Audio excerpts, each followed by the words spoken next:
Amén, hermanos. Me gustaría llevarles al libro de Éxodo, que es el segundo libro, empezando por el principio de la Biblia, porque una de las cosas que yo he dicho muchas veces aquí, cuando leemos la Biblia no es un libro que se escribió hace 2 días. La Biblia tiene miles de años. Si los libros, las cartas, los capítulos que tenemos aquí en nuestras manos, es un tesoro impresionante. Yo creo que ninguno de nosotros, perdonen si me equivoco, pero yo creo que ninguno de nosotros tenemos en casa un objeto que tiene más de 3000 años de historia. A lo mejor dicen, esta silla era de la abuela. Yo tengo una sillita arriba, que es lo único que ya me queda de venezolano. Lo único que me queda ya, ¿no? Una sillita que cuando yo tenía, pues no sé si eran 3 o 4 años, en aquellos años vivíamos en un sitio que se llamaba San Bernardino, corríjame los venezolanos si me equivoco, después fuimos a vivir a Chacao, aún me acuerdo, ¿no? Pero me acuerdo que mis padres me compraron una sillita pequeñita que estaba forrada como de piel de cabra, o de un animal, ya los pelitos se fueron cayendo, y mi abuela, pues le puso un forro nuevo, y puedo decir que esa silla lleva conmigo, pues más de 50 años. Pero ¿quién tiene en su casa un objeto de 3000 años? ¿Usted tiene algo en su casa que tenga 3000 años de historia? Dice, sí, mi suegra. No, nadie tiene semejante cosa. Pero mire, aquí en nuestras manos tenemos un libro, una colección de libros, mejor dicho, eso es lo que significa Biblia, colección de libros, que tienen centenares, que tienen miles de años. Entonces es un tesoro incalculable, es increíble. Y además en su propio idioma, en su propia lengua, para que usted pueda saber lo que Dios dijo, lo que Dios manda y lo que Dios no manda. Y una de las cosas que yo he dicho cuando se acerca uno a las páginas de este sagrado libro, la Biblia, es que la gente en aquellos tiempos vivía muy diferente a nosotros. Yo sé que, por ejemplo, hay gente aquí que no cree, les cuesta mucho aceptar, que hubo un momento en la historia en el que no existía Internet. Algunos dicen, no, créame, hay un momento en la historia en el que Internet no existía. Tú ponías Google y no existía Google. Tú dices, pero ¿cómo se podía vivir sin Google? Y sin WhatsApp. Algunos le quitan el WhatsApp hoy en día y vamos, se transforma, les da un ataque, algo les pasa, ¿no? Pues hubo una época en la que se vivía sin televisión en color. Y usted dice, ¿cómo era la televisión? ¿En blanco y negro? Y cuando vino la televisión en color, aquello fue una fiesta increíble, ¿se acuerdan? Vivimos durante muchos años sin móviles, sin celulares, como algunos los llaman. He dicho en varias ocasiones que cuando hace muchos años vimos a un señor en las Ramblas con una caja así de grande, que era la batería, y descolgaba el teléfono, nos quedamos así mirando, diciendo, ¿y este de dónde salió? Entonces, los tiempos han cambiado de una forma tremenda, pero tremenda. Y en los tiempos de la Biblia, la gente no vivía afanada por llegar a fin de mes, sino la gente vivía pensando en cómo terminar ese día. Se vivía el día a día. Por eso el pasaje que vamos a leer ahora refleja y explica muy bien que la bendición de Dios se prometía para el día a día. Hoy en día estamos acostumbrados a planificar el mes, ¿no? Cobramos el sueldo, cobran el sueldo y dicen, bueno, esto para el teléfono móvil, esto para la luz, esto para el agua, esto para los gastos de no sé qué, y se planifica el mes. Eso no existía, esa no era la mentalidad de aquellos tiempos. La mentalidad era vivir el día a día. Basta a cada día su propio afán o su propio mal, dice otra versión, ¿verdad? Y el pan nuestro de cada día, dánoslo hoy.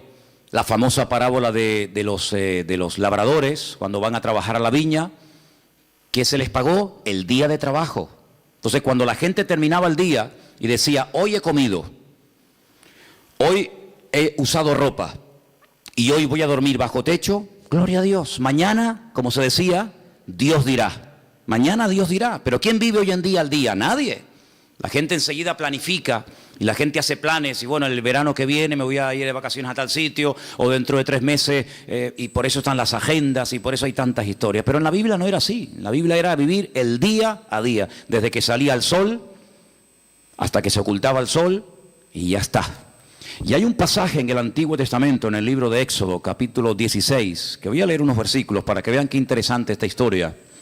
Y dice, viendo los hijos de Israel, se preguntaron unos a otros, ¿y esto qué es? Ustedes saben la palabra maná, ¿no? Maná. La palabra maná en hebreo significa, ¿qué es esto? Maná. Majú. ¿Qué es esto? Y por eso la palabra maná, que uno dice, bueno, ¿y qué significa? Significa literalmente, ¿qué es esto? Pues dice aquí, cuando vieron aquello, dijeron, ¿qué es esto? Porque no sabían qué es lo que era. Entonces Moisés le dijo, este es el pan que el Señor os da para que coman. Esto es lo que el Señor os ha dado. Recoged de él cada uno según lo que pudiera comer. Un gomer por cabeza, conforme al número de vuestras personas. Tomaréis cada uno para los que están en su tienda. Los hijos de Israel, dice versículo 17, lo hicieron así. Unos recogieron más y otros recogieron menos. Y lo medían por gomer, y no sobró al que había recogido mucho, ni faltó al que había recogido poco. Cada uno recogió conforme a lo que había de comer. Moisés les dijo, ninguno deje de ello para mañana. Algunos decían, ¿y si mañana no cae el maná? ¿Y si pasado mañana se agota? Vamos a recoger el lunes, para el martes, para el miércoles y para el jueves. Siempre ha habido gente así, ¿no? Pero el Señor le dijo, no. Ellos no obedecieron a Moisés, algunos dejaron de ello para otro día y crió gusanos y hedió, y se enojó Moisés contra ellos. Era una falta de fe, creer que al día siguiente el Señor no iba a derramar su fidelidad, era una falta de fe. Hoy ha caído el maná, sí, mañana otra vez y pasado otra vez, no se preocupen. Y lo recogían cada mañana, cada uno según lo que había de comer, y luego que el sol se calentaba, se derretía. No sé si han visto seguramente en alguna feria, en algún lugar por ahí, esa gente que tiene como si fuera un caldero y van haciendo una cosa así y crean como ese algodón. ¿Lo habéis visto? Ese algodón de azúcar que cuando lo coges con la mano te empegosta todo. El maná era algo así, era algo muy parecido a eso. El Señor les dijo, cada día ustedes van a ver una demostración de mi fidelidad. Cuando ustedes se levanten, ya el maná está allí. No van a tener que esperar a que caiga. Es decir, yo voy a ir siempre delante de ustedes. Cuando ustedes se levanten el lunes, ustedes recojan todo lo que vayan a comer para el día lunes. Y cuando se levanten el martes, recojan lo que vayan a comer el martes, y así sucesivamente. Pero había gente que dudaba. Había gente que decía, vamos a recoger para 3 o 4 días por si acaso. Vamos a recoger para toda la semana. ¿Y qué pasaba? Se les echaba a perder. Porque el Señor les estaba enseñando al pueblo en el desierto depender cada día de la bendición y de la fidelidad del Señor. Parece como que eso ya no forma parte de nuestro estilo de vida, pero así es como deberíamos realmente vivir los creyentes. Hoy el Señor me ha bendecido, hoy el Señor me ha ayudado, hoy puedo dormir en mi cama. Hemos comido, fíjate tú, hemos desayunado, almorzado, otros han merendado antes de venir al culto, otros antes de irse se ponen allí en el mostrador también a picotear, luego llegan a casa, vuelven a comer. Hermanos, Dios es fiel. ¿Cuál es la garantía de que mañana Dios me va a suplir mi necesidad que hoy me la ha suplido? ¿Cuántos dicen amén? Como Él no cambia, si Él hoy ha sido fiel, mañana otra vez volverá a ser fiel. Y yo tengo que fiarme de Dios. Yo tengo que depender del Señor, no de mes a mes, sino como dice la Biblia, el pan nuestro de cada día, dánoslo hoy. ¿Cuántos de los que están aquí hoy han comido? Veo que todos vienen vestidos. Algunos han venido en coche, otros caminando, otros en guagua. Cuando te vayas de aquí, cenarán, dormirán en sus camas. ¿Qué más queremos, hermanos? Dice la palabra de Dios, teniendo sustento y abrigo, estemos contentos con esto. ¿De dónde nace ese afán, ese agobio de venga y más y más? ¿De dónde nace? ¿De la Biblia? No. ¿De una relación sana con Dios? No, Señor. El cristiano sano, el cristiano que tiene una fe sana, completa, una fe coherente, una fe bíblica, no tiene que caer en ese afán, en ese agobio, en ese estrés y la deuda y no sé qué, y esto y lo otro. No, así no vivimos, así no tenemos que vivir los hijos de Dios. Los hijos de Dios tenemos que vivir de cara al mundo, de cara a la galería, con paz, con la tranquilidad de saber que nuestra vida está en las manos del mejor pastor del mundo, porque dice la Biblia, el Señor es nuestro pastor y nada nos faltará. ¿Cuántos dicen amén? Por lo tanto, en el Sermón del Monte, el Señor cuando enseña a orar a su pueblo dice, y el pan nuestro de cada día, dánoslo hoy. ¿Se puede orar por el pan nuestro de cada día? Claro que sí. Pero en ningún momento tenemos que estar preocupados por los próximos 15 días, por la próxima quincena, por el próximo mes. Eso no es bíblico, eso no es bíblico. El Señor quiere que aprendamos a depender de Él, a confiar en Él cada día, sin preocupaciones, sin agobios, sin estrés. Ya sé que esto a lo mejor suena a locura. Ya sé que la gente de la calle, la gente que no tiene a Dios, pues no viven así. Pero es que usted no tiene que imitar al mundo, usted tiene que imitar al Señor Jesucristo y obedecer su palabra.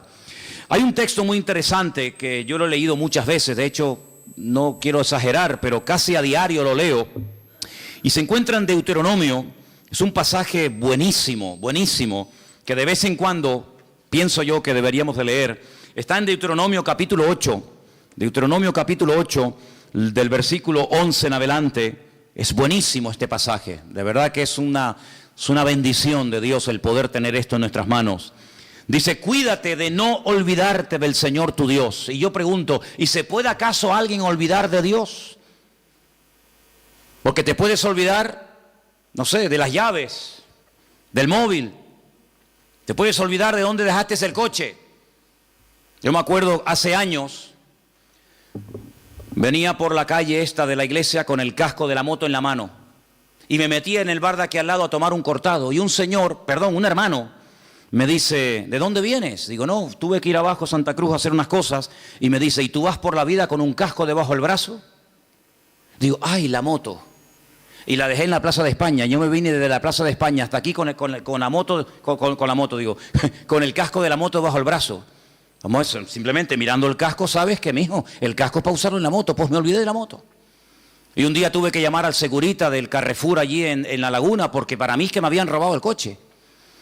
¿Y qué va? Me van a robar el coche estaba en otro sitio, pero volví loco a medio centro comercial. Mire, que me robaron el coche, que llame a la policía, que no sé qué, y el coche estaba donde yo lo había dejado, pero yo no me acordaba. Y a veces hemos visto en alguna playa por la megafonía, el niño Pedrito García Rodríguez, con una camisita roja y un pantalón amarillo y unos calcetines verdes. Se ha perdido, por favor. Pero perder a Dios, olvidarse de Dios. ¿Cómo se puede una persona, cómo se puede olvidar un joven, cómo se puede olvidar una familia de Dios? Pues hermanos, parece mentira, pero hay gente que incluso llegaron a servir a Dios y se olvidaron completamente de Él. Y por eso el Señor, sabiendo que somos así los seres humanos, dice en este versículo, cuídate, tengan cuidado de no olvidarse del Señor vuestro Dios, para cumplir sus mandamientos, sus decretos, sus estatutos que yo te ordeno hoy. Versículo 12, no suceda que comas y te sacies y edifiques buenas casas en las que habites, y tus vacas y tus ovejas se aumenten, y la plata y el oro se te multipliquen, y todo lo que tuvieres se aumente, y se enorgullezca tu corazón, y te olvides del Señor tu Dios, que te sacó de la tierra de Egipto, de la casa de servidumbre, que te hizo caminar por un desierto grande y espantoso, lleno de serpientes ardientes y de escorpiones y de sed, donde no había agua, y Él te sacó agua de la roca del pedernal, que te sustentó con maná en el desierto, comida que tus padres no habían conocido, afligiéndote y probándote para a la postre hacerte bien. Y digas en tu corazón, mi poder y mi fuerza, la fuerza de mi mano, me han traído esta riqueza. Dice aquí, acuérdate del Señor tu Dios, porque Él es el que te da el poder para hacer las riquezas. ¿Cuántos dicen amén? Esa es mentira, ¿no? Gente que ha prosperado, gente que le ha ido bien en la vida, que en fin, que han aumentado sus negocios, su patrimonio, etcétera, y se les suba a la cabeza el éxito.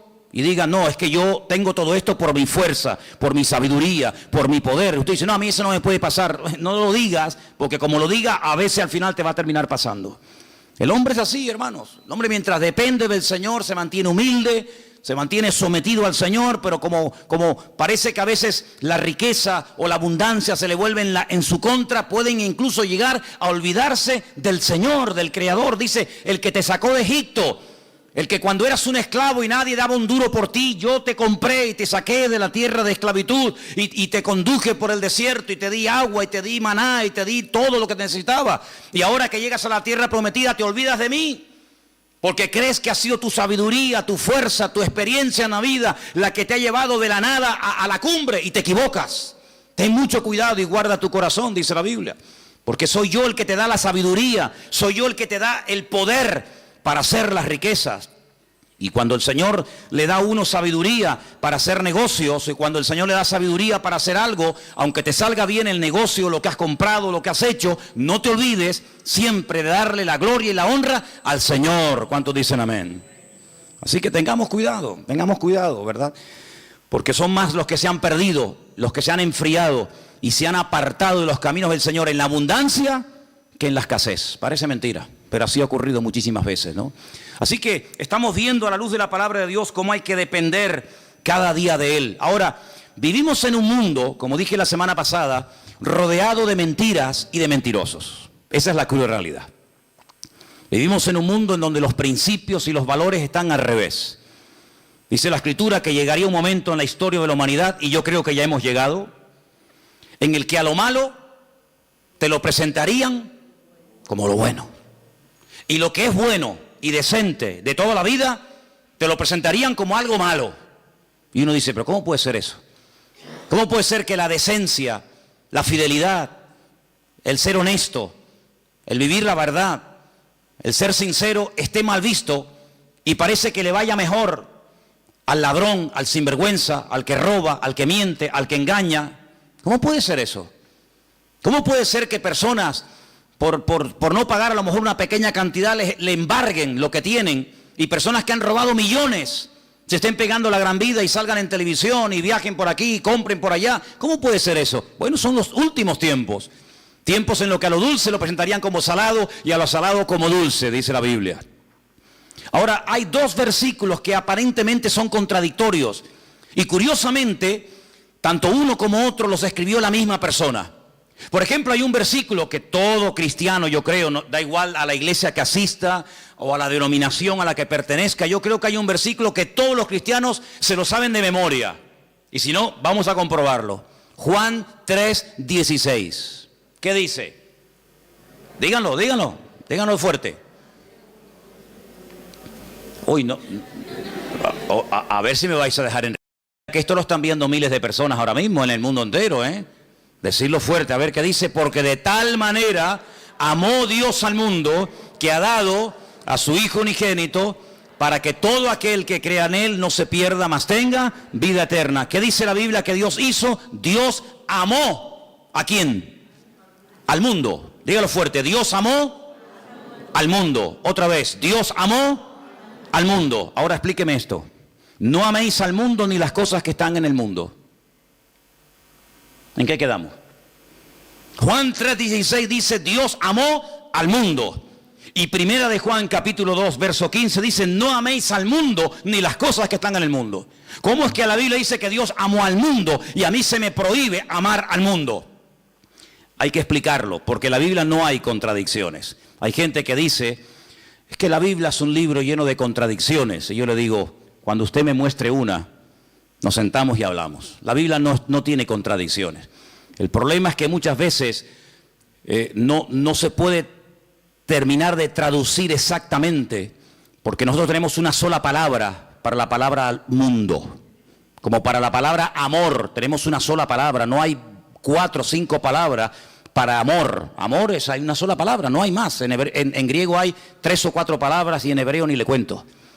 Y en griego, incluso en hebreo, para la palabra tierra, planeta, mundo, etcétera, hay un montón de palabras y depende a lo que se esté dirigiendo el autor, pues emplea un término o emplea otra, pero en español nada más tenemos una sola palabra, ¿verdad?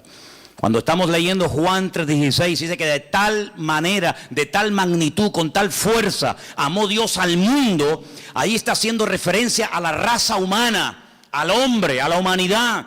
De tal manera Dios amó al hombre, a la raza humana, a los hombres, a las mujeres, a los blancos, a los negros, a los ricos, a los pobres, a los africanos, asiáticos, norteamericanos, latinos. De tal manera amó Dios a esa gente que dio a su Hijo unigénito al mundo, para que lo amaran y lo respetaran y creyeran en Él. Pero cuando vamos a primera de Juan y encontramos otra vez la misma palabra, la palabra mundo, es la palabra cosmos. Y la palabra cosmos nos habla acerca de un estilo de vida, de unos principios, de unos valores que no son los nuestros. No son los nuestros. Usted no ha oído alguna vez la expresión de decir, mira, hay una mentira de estas piadosas. De hecho, incluso hasta cuando éramos católicos, se nos decía que había dos tipos de pecados. Bueno, se nos decía, no, se siguen diciendo. Pecados mortales y pecados veniales, ¿sí o no? Amigo. Es decir, que hay pecados que son graves delante de Dios y pecados que, bueno, que Dios hace la vista gorda, no pasa nada. Una mentirijilla de vez en cuando, para salir del paso, ¿sí o no? Eso se nos ha enseñado toda la vida. Cuando vamos a la palabra nos encontramos que hay un sistema, un estilo, una filosofía de vida que es totalmente opuesta a nuestro estilo de vida. ¿Por qué? Porque en el mundo, cuando 2 o 3 o 4 hombres se juntan en un bar, en un negocio, donde sea, y comienzan a hablar, ¿de qué suelen hablar? De mujeres. Y presumen de las veces que han engañado a sus esposas. Y presumen de que tuvieron relaciones con esta y con aquella y con la otra y con mengano. Sin embargo, eso en el círculo cristiano se nos tendría que caer la cara de vergüenza y darnos vergüenza de haber hecho eso. Son puntos de referencia completamente diferentes. Y en el mundo es normal mentir, y en el mundo es robar, pues decir, mira, sí, y era no, o no, cuando era sí, o decir, ¿cuánto tienes? 5, y es mentira, tienes 10. En el mundo todo eso es normal. Y cuando dice la Biblia, no améis al mundo, se refiere, no imites la forma como vive la gente. Una cosa es que Dios amó al hombre, y otra cosa es que Dios ame a los pecados del hombre, que son dos cosas completamente diferentes. Dios ama a un etarra, a un asesino, a un violador, ¿sí o no? Por supuesto que sí. Faltaría más, si no, madre mía. Pero eso quiere decir que Dios ama su estilo de vida. Eso quiere decir que Dios ama la mentira, el engaño, el soborno, el adulterio, la fornicación, la extorsión. No, Señor. Una cosa es que Dios ame a la persona, y otra cosa es que Dios acepte y ame y tolere el estilo de vida de esa persona. No nos confundamos. Por eso dice la Biblia que cuando viene por ahí alguna persona que dice que yo soy cristiano, yo soy pastor, yo soy hijo de Dios, yo soy siervo de Cristo, yo soy esto, yo soy aquello, apóstol, como algunos van por ahí también diciendo, pues hermano, por sus frutos los conoceréis.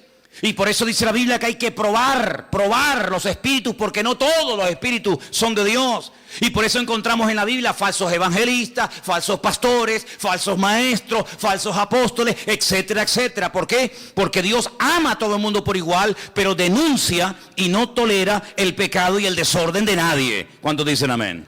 Entonces no nos confundamos cuando dice que Dios amó al mundo, la raza humana, y cuando nos dice en 1 de Juan, capítulo 2, como hemos leído, que no tenemos que amar al mundo. Porque dicho sea de paso, el texto sigue diciendo, si alguno ama al mundo, es decir, el estilo de vida del mundo, la filosofía del mundo, los principios del mundo, el amor del Padre no está en él. Porque todo lo que hay en el mundo, y lo aglutina de esta forma, los deseos de la carne, los deseos de los ojos, la vanagloria de la vida, no provienen del Padre, sino del mundo. Y el mundo pasa, y sus deseos, pero el que hace la voluntad de Dios permanece para siempre. Si lo que hoy está mal visto, mañana estará bien visto. Y lo que mañana estará bien visto, hoy es un delito, un pecado. Por lo tanto, las modas cambian. Hace años en este país se obligaba a la gente a ir a las plazas públicas a ver cómo se torturaba a personas y cómo se les quemaba vivos y cómo se les crucificaba, y era normal. Y si retrocedemos en el tiempo, la gente pagaba dinero para ir a los coliseos, a los circos romanos, para ver cómo los animales devoraban a mujeres o a niños, mientras ardían como antorchas humanas, y era normal, era totalmente normal. Sin embargo, nos hemos dado cuenta de que cosas que antes eran normales o delitos, hoy en día, pues, han cambiado. Por eso nosotros no tenemos que dejarnos llevar por las modas de este mundo, sino tenemos que dejarnos llevar por los principios y valores eternos del Señor que están en su bendita palabra. ¿Cuántos dicen amén? Así que, amados hermanos, tenemos que partir de la base de que nosotros somos gente diferente, somos gente distinta, y hay algo con lo cual tenemos que estar claros en esto. Y yo les voy a contar parte de mi testimonio, porque creo que puede ser de ayuda a la hora de entender lo que quiero decir. Hay personas que llegaron al conocimiento de la verdad. Hay personas que les nació en su corazón el deseo de buscar a Dios porque empezaron a leer los evangelios o empezaron a leer la Biblia.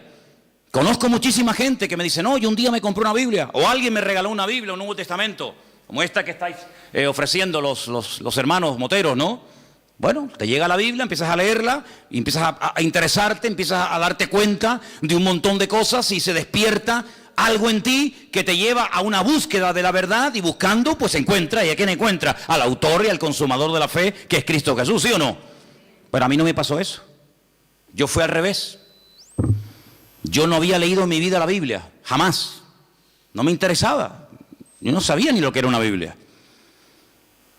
A mí no me llegó el conocimiento de Dios, ni el deseo de buscar a Dios por la lectura, por el estudio, por indagar, por buscar la verdad. Es que a mí no me interesaba buscar la verdad, pero en absoluto. Lo primero que yo tuve fue un encuentro, una experiencia personal con Jesucristo. Yo no había leído la Biblia en mi vida. Entonces, cuando yo entré por primera vez en mi vida a una iglesia, yo le dije literalmente a Dios: es que yo no creo en ti. Es que yo no creo en ustedes, yo no creo en pastores, ni en iglesia, ni en Biblia, ni en cura, yo no creo en nadie. Yo tenía un montón de problemas físicos, espirituales, de toda índole. Pero yo desafié a ese Dios del cual ese hombre estaba esa tarde predicando allí, y le dije: bueno, si tú existes, no es que dije, como tú existes, no. Si tú existes, ayúdame a salir de este infierno en el que yo estoy. Y cambia mi vida, y ayúdame, y libérame, etcétera, etcétera. Y Dios lo hizo. Y mucho tiempo después, o unos meses después, comencé a leer y a leer y a leer y a leer y a estudiar y a memorizar capítulos y capítulos de la Biblia. Y a través de la Biblia, pues claro, lógicamente fortalecí mi fe. Pero no fue primero la teoría y después la práctica. En mi caso fue al revés. Primero fue la experiencia, la práctica, y luego fue el conocimiento. Y por eso hay muchas personas que a veces titubean, porque claro, comenzaron a leer la palabra y después tuvieron una experiencia personal con Cristo. Pero cuando uno tiene una experiencia personal con Cristo, a mí no me mueve nadie de la fe que yo tengo en el Señor. Porque a mí los demonios que tenía no me los sacó ningún pastor, a mí me los sanó directamente mi Señor Jesucristo.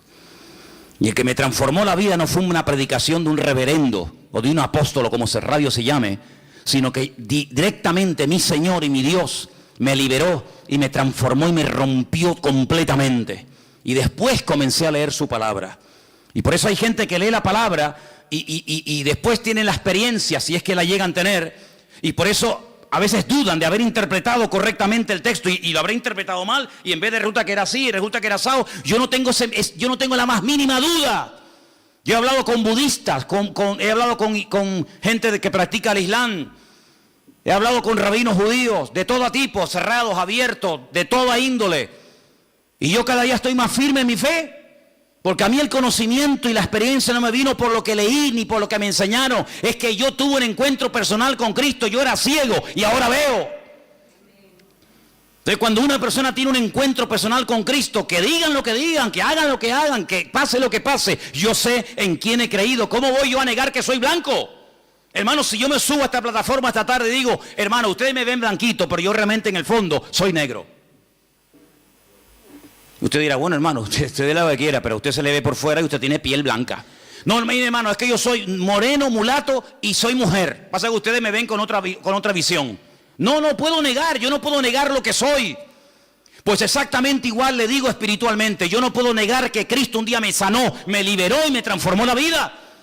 Y no lo leí en la Biblia, no lo leí en un libro, lo sentí, lo experimenté personalmente. Por eso cada vez que voy a Israel, cuando vengo más firme en mi fe. Y no es que voy allí y digo: ay, a lo mejor creía al revés de como yo era. No, es que me da igual. Porque yo no fui al convencimiento de la verdad por lo que leí, sino por lo que viví y por lo que experimenté. Y cuando una persona experimenta algo, no desde la teoría, sino desde la práctica, ese hombre y esa mujer no lo tumba, ni lo sacude nada, ni nadie. ¿Cuántos dicen amén? Si yo subo esta noche aquí a un hombre y subo a una mujer y le digo: hermano, explique lo que es un parto. Y ya, bueno, pues un parto... Pues un parto es un parto, ¿no?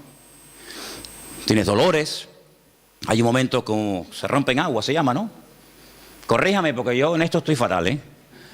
Se rompen aguas, te entran dolores, empiezan a dilatar, no sé qué, no sé cuánto, tienen que llevar a la clínica y te suben allí en aquellos aparatos y te dice: sopla, aprieta, no, ahora sí, ahora asado, ¿sí o no?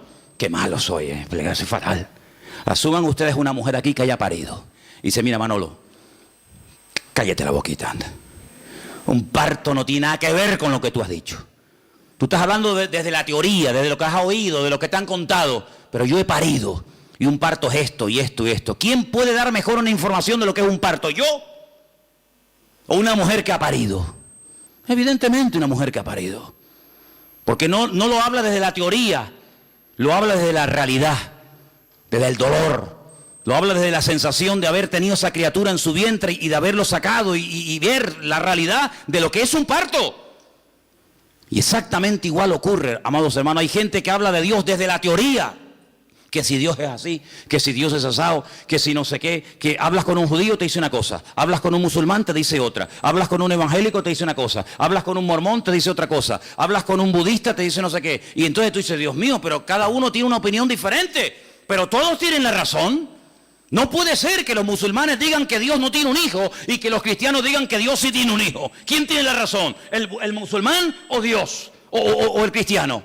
Porque yo pregunto, ¿Dios tiene un hijo o no tiene un hijo? Porque si no tiene Dios un hijo, entonces los musulmanes tienen razón. Pero si Dios tiene un hijo que se llamó Jesucristo o Yeshua Hamashiach y vino a este mundo a morir en una cruz y resucitó al tercer día, entonces este no dice la verdad la está diciendo este hombre. La pregunta que muchas veces me han dicho es ¿cómo es posible que un pueblo tan culto, tan sabio, tan preparado, personas que están todo el día desde que se levantan, créanme, desde que se levantan hasta que se acuesta, leen y leen y leen y leen y memorizan y aprenden y aprenden y aprenden, y me refiero al pueblo de Israel, ¿cómo es posible que ellos no crean que Jesucristo es el Hijo de Dios? Porque te explican otra cosa y te quedas con la boca abierta y te dicen arriba y abajo y el verbo, el ifil, el itpalel y el pual y te explican todas las conjugaciones del verbo. Pero cuando hablamos de Jesucristo no tienen ni idea. Y uno dice, ¿cómo es posible que nosotros que no hemos sido criados en este ambiente, por lo menos yo, tengamos las ideas más claras y podamos explicar no desde la teoría de un libro, sino de la experiencia personal, quién es y quién no es Jesucristo?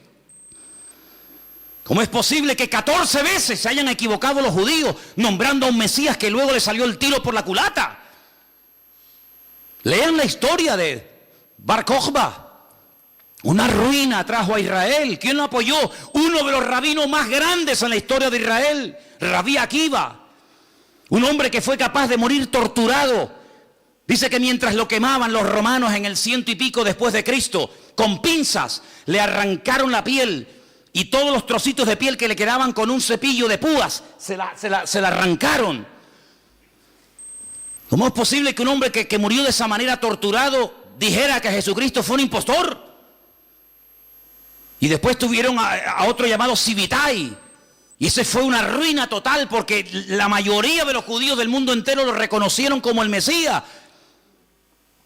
Y al final, cuando lo apresaron los turcos, cuando lo prendieron los musulmanes, le dijeron, o claudicas de esto, o te matamos. Y se convirtió al Islam. Y todavía ni se han recuperado.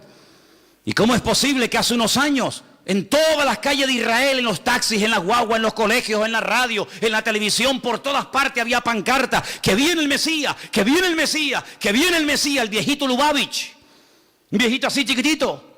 Ese es el Mesías. Y resulta que se murió. Y todo el mundo dice, uy, ¿ahora? Y ahora eso que le estaban esperando y lo habían proclamado como el Mesías, dice, no se preocupen, de un momento a otro resucita y viene y está entre nosotros otra vez. Y yo digo, Dios mío, ¿cómo es posible que esa gente tan culta y repito, tan sabia y que profundiza tanto la Escritura, se hayan equivocado tantas veces? No una, ni dos, ni tres, ni cuatro, muchas veces, proclamando a falsos Mesías. Bueno, es que eso está escrito. Eso no es producto de la casualidad. Es que eso ya lo profetizó el Señor en el libro de Isaías capítulo 29. Y quiero leértelo para que veas, es algo impresionante. Que lo que les ha ocurrido estaba escrito, estaba profetizado. Y no nos tiene que sorprender. Y dice en Isaías capítulo 29 a partir del versículo 10. Ceguera e hipocresía de Israel. Fíjate qué curioso el capítulo, ¿no? Yo sé que los nombres de los capítulos no son, digamos, inspirados, originales, pero solamente se le llama a este capítulo la ceguera espiritual de Israel. Y mira lo que dice aquí. Porque esto se escribió antes del nacimiento de Cristo, no se escribió en el Nuevo Testamento. Ah, claro, eso lo escribió Pablo, lógico. Es normal que Pablo o Pedro o Juan o Santiago o Mateo digan eso. No, no, no. Esto lo escribió Isaías antes del nacimiento de Cristo. Cómo él proféticamente recibe la revelación de cómo iba a actuar esa gente. Y dice así: porque el Señor derramó sobre vosotros espíritu de sueño. Esto es un judío hablándole al pueblo de Israel. Dios derramó sobre vosotros espíritu de sueño y cerró los ojos de vuestros profetas y puso velo sobre las cabezas de vuestros videntes. Ahora entiendo. Ahora entendemos, claro. Y os será toda visión como palabras de libro sellado. Por eso leen y leen y leen y leen y memorizan y aprenden y no entienden. El cual si dijere al que sabe leer y le dijeren, lee ahora esto, él dirá, no puedo porque está sellado. Y si se le diera el libro al que no sabe leer, le dicen, lee ahora esto, y él dice, es que no sé leer. Dice pues el Señor, escucha bien la explicación de Dios, estas son las palabras de Dios al pueblo de Israel, porque este pueblo se acerca a mí con su boca y con sus labios me honra, pero su corazón está lejos de mí. Y su temor de mí no es que un mandamiento de hombres, como dice otra versión más cercana al original, un mandamiento enseñado y aprendido de memoria, que les ha sido enseñado. Por tanto, he aquí que nuevamente excitaré yo la admiración de este pueblo con un prodigio grande y espantoso, porque perecerá la sabiduría de sus sabios y se desvanecerá la inteligencia de sus entendidos. Ahora puedes ver cómo un niño en la escuela dominical, un domingo a la tarde, es capaz de ver en Juan capítulo 1, cómo el verbo, que en un principio era Dios, se hace hombre, se humana, se encarna y habita entre nosotros y vemos su gloria. Y no tiene ningún problema en aceptar eso. Y después te encuentras a un hombre que lleva 70, 80 años de su vida leyendo 16 horas por día la Biblia, por la mañana hasta por la noche, y es incapaz de ver a Cristo en las Escrituras. ¿Por qué? Porque el profeta Isaías dijo, en los últimos tiempos derramaré un espíritu de ceguera en vuestros videntes, en vuestros profetas, en vuestros sabios, de tal manera que van a leer y dice como que no lo puedo leer porque no lo entiendo. Es como si estuviera sellado. Increíble, increíble. Ya sabemos que en los últimos tiempos el Señor tratará de una forma especial, pero lo importante es que todos y cada uno de nosotros valoremos el hecho de haber podido entender el Evangelio, porque haber entendido el mensaje, el propósito por el cual Cristo vino a este mundo nos ha cambiado la vida, ¿sí o no? Cuando una persona encuentra la verdad, yo no tengo que buscar nada más, créanme, yo no tengo una insatisfacción diciendo, oye, estaré en la verdad, me habré equivocado, me habrá engañado esta gente. Y a veces resulta que yo he creído en esta iglesia evangélica y ahora resulta que estoy en la mentira, me he metido en una secta, me están comiendo el coco. A veces resulta que en vez de este camino era el otro. Ay, madre mía. Es que yo sé en quién he creído. Yo no me convertí a la iglesia evangélica. Yo no soy representante de la iglesia evangélica. Yo soy embajador de Cristo y Cristo fue el que cambió mi vida. Y me reúno aquí porque con ustedes me siento a gusto y porque creo que todos tenemos una experiencia en común. Pero si así no fuera, probablemente buscaría otro lugar donde poder congregarme, pero no porque me haya convertido a una iglesia llamada iglesia evangélica. Yo no me he convertido a nadie, ni he cambiado de religión. Yo he pasado de muerte a vida, porque Cristo ha perdonado todos mis pecados y de ahí no me muevo ni a palo. ¿Cuántos dicen amén? Y por eso tenemos que tener bien claro, ahora que se nos está yendo el año, ahora que estamos llegando a la recta final, ¿estás hoy más firme en tu fe que el 1 de enero? ¿Estás hoy más firme, más bien anclada en las cosas del Señor que hace 4 o 5 meses atrás? Espero que sí. ¿Cuántos dicen amén? Quiero leerles un versículo en esta tarde.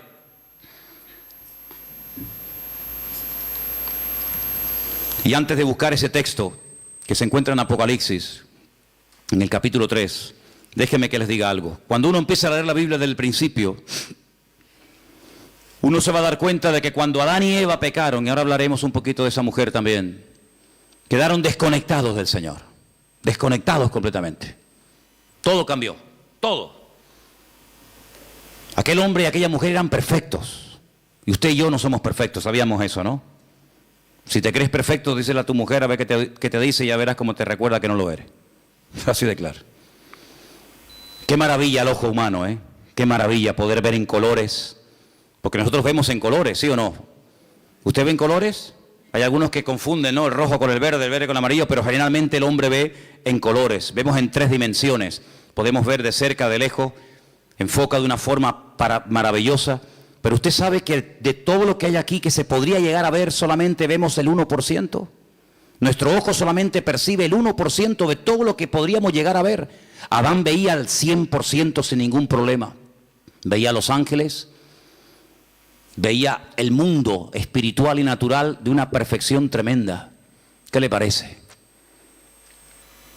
El cerebro del ser humano dice que está dividido en 2 y que solamente funciona una parte. Yo a veces hasta lo dudo que funcione esa parte. Y Dios pone un miembro en nuestro cuerpo para que funcione la mitad, no tiene sentido. El cerebro de Adán funcionaba a la perfección y veía la esencia de las cosas con una claridad nítida, sin problema, ¿verdad? Y sabemos que el hombre está por debajo de todos sus niveles. Seguramente Adán era capaz de meterse debajo de un río y estar 3 horas metido debajo del agua. Y veía perfectamente, porque era un ser perfecto, completo, no le faltaba nada. Probablemente, sabe Dios, hasta con el pensamiento podría trasladarse de un lugar a otro y volar. Yo qué sé lo que aquel hombre podía haber llegado a ser. Sin embargo, el pecado lo deterioró todo. El pecado lo reventó todo. No somos ni la sombra de lo que un día el Señor creó. El mundo era perfecto, el mundo que tenemos no es perfecto. Vayan a Madrid ahora, van a ver esa capa, esa nube negra encima, ¿verdad? El otro día las imágenes de Pekín, los pobres chinos con máscara, allí ahogándose, asfixiándose. Este mundo no tiene nada que ver con el mundo perfecto y maravilloso que el Señor creó. Pero a pesar de la rebelión y del pecado del hombre, Dios proveyó un sistema, eran los sacrificios. ¿Y qué hace Abel? Presenta un sacrificio, ¿para quién? Para él. Él tiene deseo de acercarse a Dios y presenta un sacrificio para él, pero no lo podía hacer para otra persona. Pero cuando avanzamos en la historia, vemos que llegamos a Egipto y vemos que ya Dios dice, bueno, ahora no solamente el hombre puede acercarse a Dios a través de un sacrificio de animales, sino que ahora el papá, el cabeza de la casa, puede presentar un sacrificio para la familia. Y dice que sacrificaban un cordero para toda la familia. Así que de uno individual pasó a toda la familia. Y después resulta que cuando seguimos avanzando en la relación con el Señor, encontramos que una vez al año se mataba un cordero para toda la nación. Así que pasamos de uno, pasamos a la familia, y de la familia pasamos a la nación. ¿Pero de qué nación estamos hablando? De la nación de Israel. ¿Y todas las demás? No entran, están fuera del pacto, están fuera. Pero cuando vino el Señor Jesucristo, ¿por quién vino a morir? Por toda la raza humana. Y ahí entramos tú y yo, queridos hermanos, los que estaban, los que aún no habían nacido. Y por eso yo te pregunto, en estos últimos días, en estas últimas semanas que nos quedan para concluir este año 2015, ¿tú has tenido ya tu encuentro, tu experiencia personal con Cristo? ¿O simplemente lo que estás es aprendiendo y creciendo en el conocimiento? Está bien todo eso, pero lo importante no solamente es saber muchas cosas, sino tener tu experiencia con el Señor.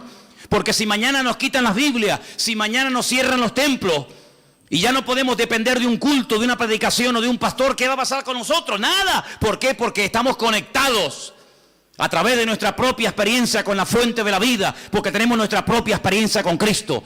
Y ya no dependemos de un pastor, de una iglesia, de un predicador, de internet, sino dependemos directamente de nuestro Señor Jesucristo. ¿Tú tienes esa línea directa con Él? ¿Tú lo conoces como tu Señor y como tu Salvador, o como el Dios que aquí se predica? Porque hay gente que dice, no, es que cuando hablan de nosotros dicen, sí, porque ustedes creen en no sé qué y se quedan como al margen. No, yo no hablo de ustedes, yo hablo de si tú conoces al Dios vivo y verdadero.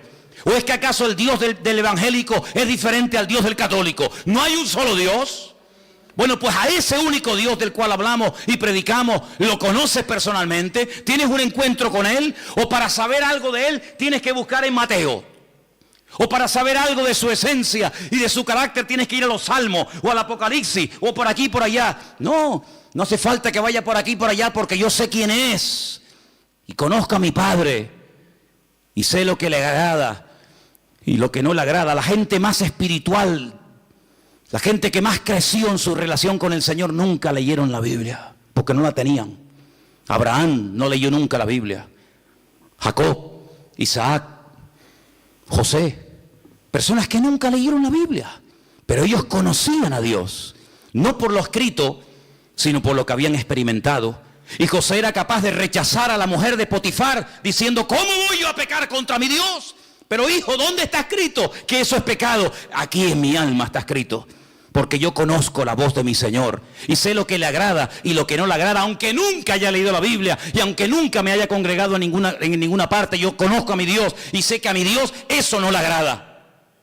Y eso es a lo que tenemos que llegar, hermano, a tener un encuentro personal con Cristo. Y por eso, hoy comí, hoy cené, hoy vengo vestido, pues mañana me voy a levantar con la seguridad de que se va a volver a repetir otra vez lo mismo. ¿Por qué? Porque grandes son sus fidelidades cada mañana y cada día. ¿Cuántos dicen amén? Apocalipsis capítulo 3, el texto que les quería leer, dice que Él, por cuanto hemos guardado su palabra y no le hemos negado, ni con los hechos, ni con las palabras, nos guardará de la hora de prueba que ha de venir sobre todas las naciones de la tierra. El otro día, creo que lo comenté y termino, decían que en los estatutos, en las leyes de la ONU, hay un artículo que dice que cuando 5 naciones pelean, cuando 5 naciones, digamos que entran en un conflicto bélico, en ese artículo se encuentra la expresión de que ya se puede hablar de una tercera guerra mundial. En este momento hay 10 naciones, no 5, 10 naciones peleando contra un enemigo en común. Y por eso ellos dicen que oficialmente ya se puede decir, ya se puede declarar que estamos ya en una tercera guerra mundial, donde Inglaterra, Francia, Estados Unidos, Rusia, Arabia Saudita, etcétera, etcétera, ya han entrado en un conflicto que no tiene marcha atrás. Estamos en la recta final no solamente del 2015, estamos en la recta final de la historia de la humanidad. Y en estos últimos tiempos, el Señor todavía sigue llamando a los corazones de los seres humanos. En estos últimos tiempos todavía el Señor tiene interés por ti y por mí. Yo no sé qué ha visto en nosotros, pero Dios no va a parar hasta que tú le entregues tu vida y hasta que tú le entregues tu corazón al Señor. Y yo doy gracias a Dios de que Él se ha empeñado en salvarme, de que Él se ha empeñado, está empecinado en transformar mi vida. Claro, uno siempre se escuda, ¿no? No, es que yo soy no sé qué, es que no. Mira, solamente sé una cosa. Da igual dónde hayas nacido, da igual la religión que hayas practicado, tal vez ninguna. La cruda realidad es que todos delante de Dios estamos desnudos y todos urgentemente le necesitamos. No hay un verdadero cambio. Una persona puede cambiar y estar una temporada buena, pero eso no es lo que yo buscaba. Porque yo también, cuando estaba sin Cristo, también tuve mis buenas temporadas. Fueron las mínimas. Pero aquí lo que queremos no es solamente cambiar, dejar ciertas y determinadas cosas, o hábitos, o sustancias, o me da igual. No. Aquí lo que queremos es cambiar de vida. Y no se puede cambiar de vida, no se puede estar permanentemente sin meter la pata, perdonen la expresión, no se puede estar permanentemente, digamos, viviendo en victoria y en bendición, no se puede, es imposible. Y usted dice, bueno, ¿qué esperanza me está dando este hombre? Humanamente, ninguna, no hay posibilidad de cambiar, solamente a través de Cristo Jesús. ¿Cuántas personas lo han intentado? Curas de sueño, acupuntura, de todo lo que te puedas imaginar. Tarde o temprano vuelven otra vez al mismo rollo. Porque no hay libertad verdadera hasta que conozcas a Cristo Jesús. No te hablo de la iglesia. Si usted busca otra iglesia que le guste más, que te guste por lo que sea, váyase a esa, no tenga problema. Usted váyase a donde mejor se encuentre. Pero no te olvides que las iglesias no están para cambiar a nadie, sino para decirte quién es el que cambia, y el que cambia es nuestro Señor Jesucristo. Cierra tus ojos ahí donde estás. Quiero que oremos en esta tarde de verdad, de todo corazón, y le pidamos al Señor que abra nuestros ojos, que quite la ignorancia, la ceguera de nuestra vida, para que nos demos cuenta de que la única manera de salir de este sistema falso, maligno, es a través de Cristo. Salir de este círculo vicioso, salir de esta rueda que gira y gira y gira y no nos lleva a ninguna parte. La única manera de poder vivir en victoria es a través de Cristo Jesús. Y por eso en esta tarde estamos agradecidos con el Señor, Porque Él nos enseña un nuevo estilo de vida basado en la libertad, no en el miedo, en la libertad gloriosa de los hijos de Dios. Ninguna condenación hay para los que están en Cristo Jesús. Y por eso en esta tarde queremos acercarnos al Señor con la fe y con la seguridad de que se puede vivir en paz y en victoria si ponemos nuestra confianza en el día a día, en ese Dios que ha prometido ayudarnos todos los días hasta el fin del mundo. Aleluya.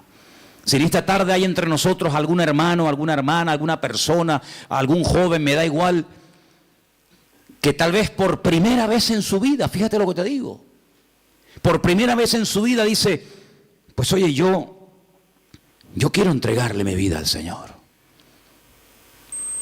Yo más que fe y confianza en una religión o en una institución, en quien yo quiero tener mi confianza es en el Señor. Porque uno oye cada cosa de los que se dedican a la religión que te quedas con la boca abierta. Pero yo no te hablo de religión, yo te hablo del Señor. Y a mí quien me sacó los demonios y quien me cambió la vida fue mi Señor. No una iglesia ni un pastor. Y yo te hablo de ese Señor que te ama y te quiere liberar y te quiere bendecir. Si tú le quieres entregar tu vida a Él, ahora es el momento y el lugar idóneo para decir, yo le entrego mi vida a Jesucristo. ¿Hay alguien? ¿Quieres levantar tu mano y oro por ti un momentito?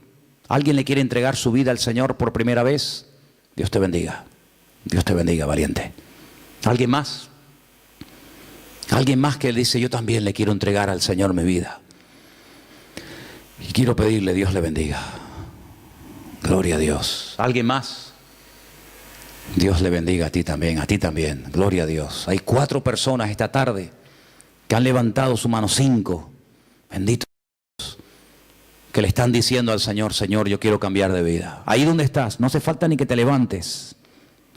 Yo quiero pedirle a toda la iglesia que me ayude en esta oración. Repitan conmigo, Señor Jesús, en esta tarde te damos gracias porque tú nos has amado y diste tu vida por nosotros. Señor, perdona todos nuestros pecados, transforma nuestra vida. Yo quiero cambiar, yo quiero ser libre de toda atadura y por eso te pido perdón, Señor, y pido que tú entres en mi vida. Quiero ser un hijo tuyo, Señor. Quiero que me liberes, quiero que me salves, Señor, y que me dé fuerzas, Dios mío, dígalo, que me dé fuerzas, Dios mío, para seguirte todos los días de mi vida. Yo acepto a Jesucristo, dígalo conmigo. Yo acepto a Jesucristo. Yo recibo a Jesucristo como mi Señor y como mi Salvador personal. Quiero tener un encuentro, dígalo. Quiero tener una experiencia personal contigo, mi Señor. Ayúdame a partir de hoy a cambiar, a caminar en victoria con la bendición del Señor. Me rindo a ti, dígalo, me rindo a Jesucristo, renuncio al mundo, al pecado y al diablo y confieso que a partir de hoy Jesucristo será mi Señor y mi Rey. Te lo pido con todo mi corazón, en el nombre del Señor Jesús. Amén y amén. Fuerte ese aplauso al Señor, aleluya. Dígale gracias, Dios mío, aleluya.